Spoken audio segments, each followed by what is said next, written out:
অসম বিধানসভাৰ শীতকালীন অধিৱেশনৰ তৃতীয়টো দিন প্ৰশ্নোত্তৰ ঘণ্টাৰে কিছু সময়ৰ পিছতেই সদনৰ যিসমূহ কাম কাজ সেয়া আৰম্ভ হ'ব লগতে সদনত আজি কেইবাটাও বিষয়ৰ ওপৰত চৰ্চা চলিব বুলি জানিব পৰা গৈছে মৌচুমী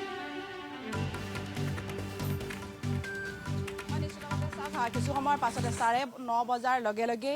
যি তৃতীয় দিনৰ যি কাৰ্যসূচী বিধানসভা অধিৱেশনৰ সেই কাৰ্যসূচী আৰম্ভ হ'ব তাৰ পূৰ্বে যেহেতু কেইবাটাও বিষয়ৰ সন্দৰ্ভত আজি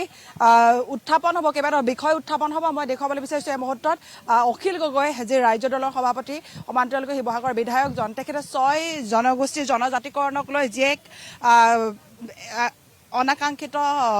যি বিষয় সেই বিষয়টোক লৈ আচলতে কালি মুখ্যমন্ত্ৰীগৰাকীয়ে কেবিনেটত আচলতে সেই সিদ্ধান্তৰ কথা কৈছিল যে যি 6 জনগোষ্ঠীয় জনজাতিকৰণৰ দাবী কৰি আছে সেই জনজাতিকৰণক লৈ আচলতে সেই 6 জনগোষ্ঠীসকলে কৈছে যে যিসকল জনজাতীয় লোক আছে তেওঁলোকে আচলতে কোনো ধৰণৰ অসুবিধা নোহোৱাকৈ আৰু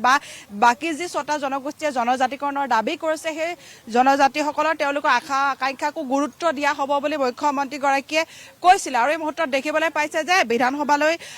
পূৰ্বে তেওঁ এনেধৰণে আচলতে যি প্ৰতিবাদ কৰা দেখিবলৈ পোৱা গৈছে মৰাণ মটক আহোম চুতীয়া কোচ ৰাজবংশী আৰু চাহ জনগোষ্ঠীয় আদিবাসীসকলক তৎকালীনভাৱে জনজাতিকৰণ কৰক বুলি তেওঁ এখন পোষ্টাৰলৈ তেওঁ প্ৰতিবাদ সাব্যস্ত কৰিছে দেখিবলৈ পোৱা গৈছে এই মুহূৰ্তত কাৰণ যি 6টাকৈ জনগোষ্ঠীয় তেওঁলোকে প্ৰায় প্ৰতিবাদ সাব্যস্ত কৰি আছিল জনজাতিকৰণক লৈ আৰু সমান্তৰালকৈ আজি কেইবাখনো বিল উত্থাপন হোৱাৰ কথা আছে কাৰণ প্ৰথম আৰু দ্বিতীয় দিনটোত আচলতে সকলোৱে জানে যে তিৱাৰী আয়োগক লৈ প্ৰায় প্ৰথমটো দিনত এক প্ৰকাৰ উত্তপ্ত হৈ পৰিছিল সদন আৰু দ্বিতীয় দিনতো বহুকেইটা বিষয়ে প্ৰাধান্য পাইছিল আৰু আজি যিহেতু তৃতীয়টো দিনত এনেধৰণে যি জনজাতিকৰণৰ বিষয়টোক লৈ এনেধৰণে তেওঁ প্ৰতিবাদ সাব্যস্ত কৰা দেখিবলৈ পোৱা গৈছে মহাত্মা গান্ধীৰ যি প্ৰতিমূৰ্তি আছে আপোনাৰ ওচৰলৈ আহিছোঁ আজি যিহেতু তৃতীয় দিনৰ কাৰ্যসূচী আৰম্ভ হোৱাৰ পূৰ্বে আপুনি সদনত প্ৰৱেশ কৰাৰ পূৰ্বে এনেধৰণে 6 জনগোষ্ঠীৰ জনজাতিকৰণক লৈ এনেধৰণে প্ৰতিবাদ সাব্যস্ত কৰিবলগীয়া হৈছে আচলতে 6 জনগোষ্ঠীৰ জনজাতিকৰণটো অসমীয়া জাতিৰ কাৰণে খুব প্ৰয়োজন অসমীয়া জাতিয়ে যে দাবী কৰি আহিছে যে অসমৰ ৰাজনৈতিক অধিকাৰ সুৰক্ষিত হ'ব লাগে সাংবিধানিকভাৱে সুৰক্ষিত হ'ব লাগে নহলে বাহিৰৰ মানুহবিলাকে আহি ইয়াত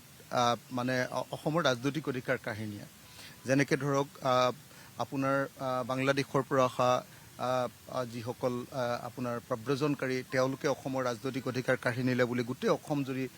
ব্যাপক আন্দোলন ব্যাপক সংগ্ৰাম ব্যাপক মানে আন্দোলন চলি আছে ঠিক তেনেকৈ আকৌ অশোক সিংঘালৰ নিচিনা মানুহবিলাকে যিবিলাক বহিৰাজ্যৰ পৰা অহা মানুহ বহিৰাগত তেওঁলোকবিলাকেও আকৌ যে অসমৰ ৰাজনৈতিক অধিকাৰ এতিয়া কাঢ়ি লৈ গৈছে এই গোটেই কথাবিলাকক লৈ অসমৰ মানুহ সাংঘাতিক ধৰণে অসন্তুষ্ট গতিকে মই দুইটা কথা কৈছোঁ যে বিদেশীয়ে যাতে অসমৰ ৰাজনৈতিক অধিকাৰ কাঢ়িব নোৱাৰে আৰু বহিৰাগতই যাতে অসমীয়া খিলঞ্জীয়া মানুহৰ কেতিয়াও ৰাজনৈতিক অধিকাৰ কাঢ়িব নোৱাৰে সেইকাৰণে 6 জনগোষ্ঠীৰ জনজাতিকৰণ অত্যন্ত গুৰুত্বপূৰ্ণ যদি 6 জনগোষ্ঠীৰ জনজাতিকৰণ হৈ যায় অসমৰ বেছি সংখ্যক মানুহ জনজাতি হ'ব আৰু তেতিয়া অসমক জনজাতি ৰাজ্য ঘোষণা কৰিব আৰু জনজাতি ৰাজ্য ঘোষণা হ'লেতো আপোনালোকে সকলোৱে জানে যে অসমৰ কাৰণে ফাণ্ডো সাংঘাতিকভাৱে বাঢ়ি যাব চেণ্ট্ৰেল গভৰ্ণমেণ্টৰ ফাণ্ড বাঢ়ি যাব আৰু তেতিয়া ভাৰতৰ সংবিধানৰ 371 ক 371A অধীনত অসমক নাগালেণ্ডৰ নিচিনা বিশেষ ৰাজ্যৰ মৰ্যাদা দিব পাৰিব আৰু নাগালেণ্ডৰ নিচিনা বিশেষ ৰাজ্যৰ মৰ্যাদা দিলে তেতিয়া কেৱল অসমৰ মাটি অসমৰ ৰাইজৰ হাতত থাকিব বাহিৰৰ মানুহে কোনো দখল কৰিব নোৱাৰিব আৰু অসমৰ মাটিত পোৱা সম্পদ খনিজ সম্পদ তেল কয়লা চূণশিল আজিকালি পানী এইবিলাকৰ ওপৰত কেৱল অসমৰ মানুহৰ অধিকাৰ সাব্যস্ত হ'ব গতিকে এই মুহূৰ্তত মানে 6 জনগোষ্ঠীৰ জনজাতিকৰণটো কেতিয়াও অকল 6 জনগোষ্ঠীৰ জনজাতিকৰণৰ দাবী নহয় এইটো হ'ল অসমীয়া জাতিৰ সাংবিধানিক সুৰক্ষা কবচ গতিকে আমি সকলোৱে দাবী কৰিছিলোঁ যে 6 জনগোষ্ঠীৰ জনজাতিকৰণ কৰক 2019 চনত আপোনালোকে নিশ্চয় জানে যে 2019 চনত অসমৰ 6 জনগোষ্ঠীক জনজাতিকৰণ কৰিব লাগে বুলি এইখন ভিডিঅ' মই আপোনালোকক দেখুৱাই দিছোঁ the constitution schedule tribe order amendment bill 2019 So, bill number 3 of 2019. 2019 চনৰ 3 নম্বৰ যিখন বিল এই বিলখনত স্পষ্ট ৰূপত অসমৰ চাওক ইয়াতে কাক জনজাতি কৰিয়ে দিছে চুতীয়া মটক মৰাণ কোচ ৰাজবংশী টাই আহোম চাব দেই এই জনজাতি কৰিয়ে দিছে ইয়াত বিলত ওলাই গ'ল তাৰপিছত এইটো মল পাহাৰীয়া কাৱাৰ তাৰমানে চাহ জনগোষ্ঠীবিলাকক তেওঁলোকক এই জনজাতিবিলাকৰ নাম দি দিছে তেওঁলোকৰ ওৰাং কোন জনগোষ্ঠী আছে গতিকে ইয়াত 6 জনগোষ্ঠীক জনজাতিকৰণ কৰিবৰ কাৰণে আপোনালোকে নিশ্চয় দেখিছে যে এই বিধেয়কখন 2019 চনত উত্থাপন হ'ল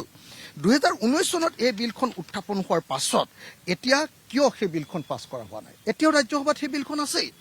এই বিলখন যেতিয়া আছে সেই বিলখন পাছ কৰি দিলে হৈ গ'ল। তাকে নকৰি এতিয়া কি কৰিছে, পৃথিৱীত নথকা, গোটেই পৃথিৱীতে ক'তো নাই তেনেকুৱা এটা নতুন ধৰণৰ জনজাতি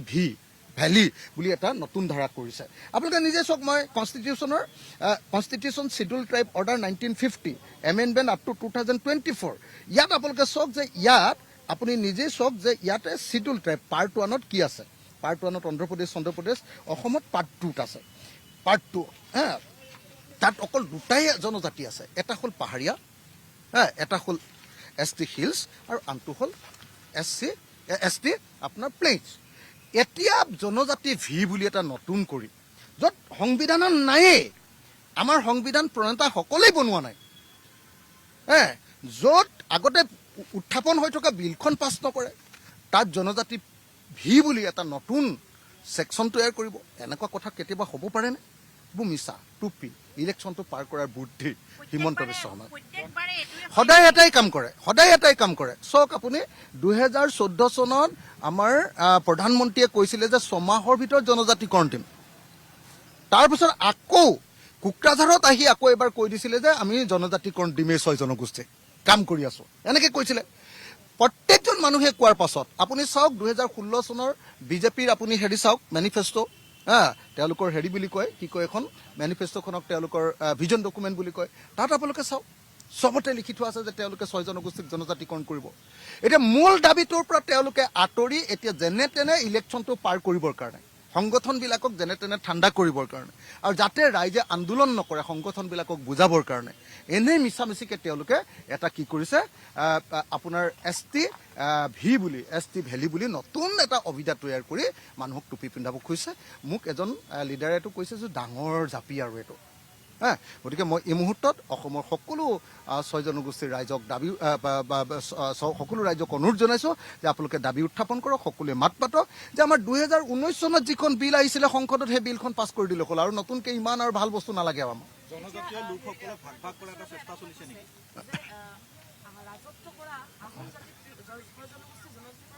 নহয়, 6 জনগোষ্ঠী চাওক, আহোমসকল জনজাতিয়ে হয়, অৰিজিনেলি য'ৰ পৰা আহিছে জনজাতিয়ে হয়। ইয়াত তাৰমানে আমি আমাৰ সকলো পৰিচয় এৰি আমি অসমীয়া জাতিটো তৈয়াৰ কৰিলোঁ। কিন্তু এতিয়াও আমাৰ ৰাজনৈতিক অধিকাৰ সুৰক্ষিত হোৱা নাই। নতুন যি সংবিধান আহিলে তাত আহোমকে ধৰি চুতীয়াসকলো আমাৰ ইয়াৰ শাসন কৰা জাতি আছিলে, নহয় জানো? ৰাজবংশী, কোচ ৰাজবংশীসকল, তেওঁলোকোতো বীৰ চিলাৰায়কাৰ হয়নে নহয় কওক? বীৰ চিলাৰায়কাৰ, চিলাৰায় আমাৰ তেওঁলোক আমাৰ হয়নে নহয়? তো গতিকে এই মানুহবিলাকৰ কি হৈছে, আমাৰ ৰাজনৈতিক অধিকাৰ সুৰক্ষিত নহ'ল। আৰু অকল আমাৰ ৰাজনৈতিক অধিকাৰ নহয়, আহোমসকলৰ বা কোচ ৰাজবংশীসকলৰ ৰাজনৈতিক অধিকাৰ নহয়, চুতীয়াসকলৰ অকল ৰাজনৈতিক অধিকাৰ নহয়, মৰাণসকল বা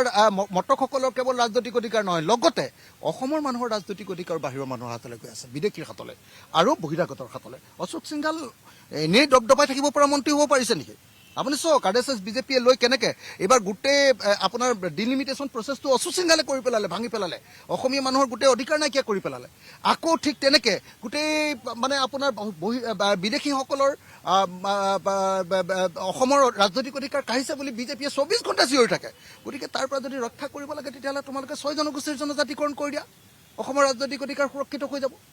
মই এই দাবী উত্থাপন কৰিলোঁ, আৰু আজি যেতিয়াই সুবিধা পাওঁ মই জনজাতিকৰণৰ দাবী উত্থাপন কৰিম। বিশেষভাৱে তেতিয়ালৈ ৰৈ থাকিম যেতিয়া প্ৰতিবেদনখন দিব, তেতিয়াই এই দাবীটো পোনপটীয়াকৈ আমি খুব জোৰদাৰভাৱে উত্থাপন কৰিম।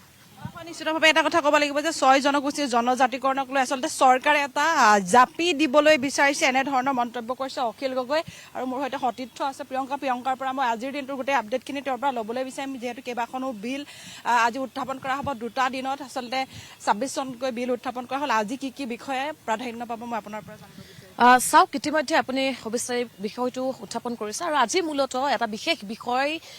গুৰুত্ব প্ৰদান কৰা হ'ব, সেয়া হৈছে 6 জনগোষ্ঠীৰ জনজাতিকৰণৰ বিষয়টো। ইতিমধ্যে বিধায়ক অখিল গগৈ এই কথাটো কৈছে। আনহাতে আপুনি যদি চাই যে এই 6 জনগোষ্ঠীৰ জনজাতিকৰণৰ যিটো বিষয়, সেই বিষয়টো অত্যন্ত তাৎপৰ্য বহন কৰিব এই বৰ্তমান সময়ত। কাৰণ আপুনি যদি চাই যে এই বিষয়টোৱে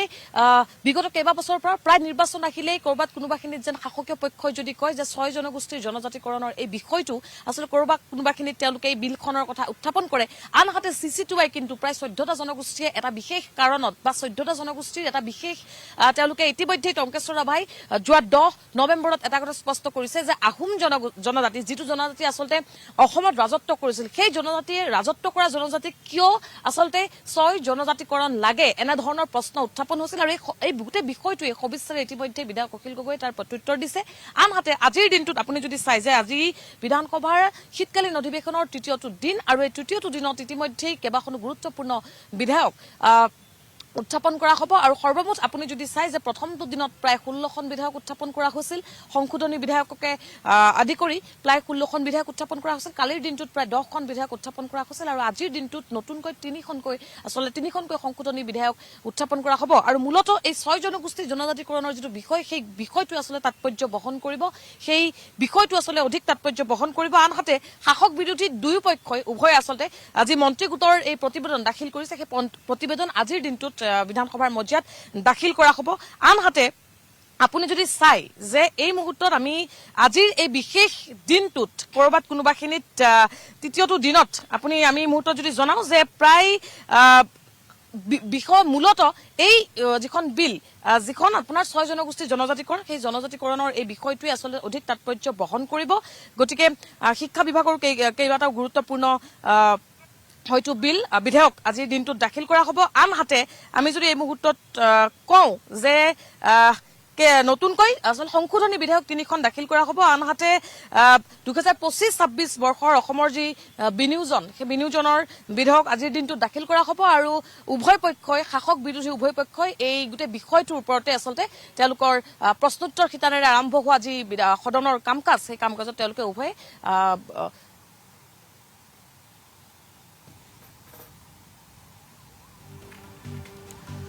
নিশ্চয়কৈ প্ৰিয়ংকা যেনেকৈ এই সন্দৰ্ভত আপুনি সবিস্তাৰে জনাইছে আজি আপোনাক এই মুহূৰ্তত ধন্যবাদ জনাইছোঁ আৰু আজি যিহেতুকে প্ৰস্তুতৰ ঘণ্টাৰে কিছু সময় পিছতে সদনৰ যিসমূহ কাম কাজ সেয়া আৰম্ভ হ'ব আসাম টক্স আপোচবিহীন অসম কণ্ঠ